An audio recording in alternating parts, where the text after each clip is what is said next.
মার্কিন president Donald Trump ক্ষমতায় বসার পর থেকে ইরানের সঙ্গে চলছে উত্তপ্ত বাক্য বিনিময়। ইরান পরমাণু চুক্তি না মানলে বোমা হামলার হুঁশিয়ারি দেন ট্রাম্প হুঁশিয়ারি দিতে পাল্টা হুমকি দেয় ইরান। দেশটির সর্বোচ্চ ধর্মীয় নেতা আলী খামেনি বলেন, প্রেসিডেন্ট যদি ক্ষমতা দেখাতে আসেন তাহলে এর ফল ভোগ করতে হবে যুক্তরাষ্ট্রকেই। পাল্টাপাল্টি হুমকির পর অবশেষে ওমানের রাজধানী মাস্কাটে যুক্তরাষ্ট্র ও ইরানের মধ্যে পারমাণবিক কর্মসূচি ও নিষেধাজ্ঞা নিয়ে পরোক্ষ আলোচনা হয়েছে।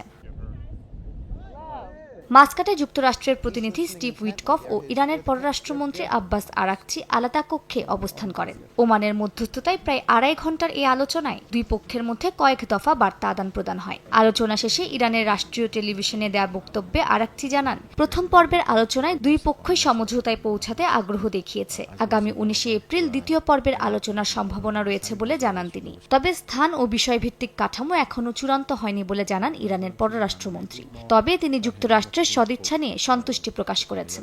আলোচনা শেষ পর্যায়ে ওমানের পররাষ্ট্রমন্ত্রী বদর আল বুসাইদের উপস্থিতিতে আরাকচি ও উইটকফ কয়েক মিনিট কথা বলেন।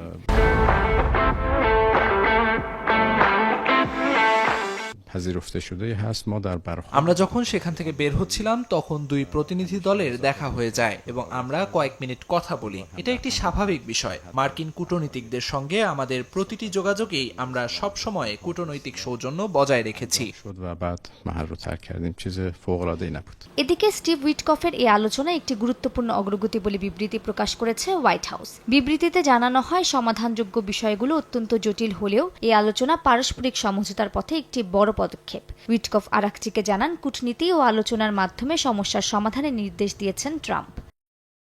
ওমানের পররাষ্ট্রমন্ত্রী সামাজিক যোগাযোগ মাধ্যমে জানান, প্রথম পর্বের আলোচনা শান্তিপূর্ণ ও সম্মানজনক পরিবেশে হয়েছে। তিনি বলেন, আঞ্চলিক ও বৈশ্বিক শান্তি এবং স্থিতিশীলতার লক্ষ্যে এই আলোচনার ধারাবাহিকতা বজায় রাখা হবে। মালিহা সুহরাওয়ার্দী, সময় সংবাদ।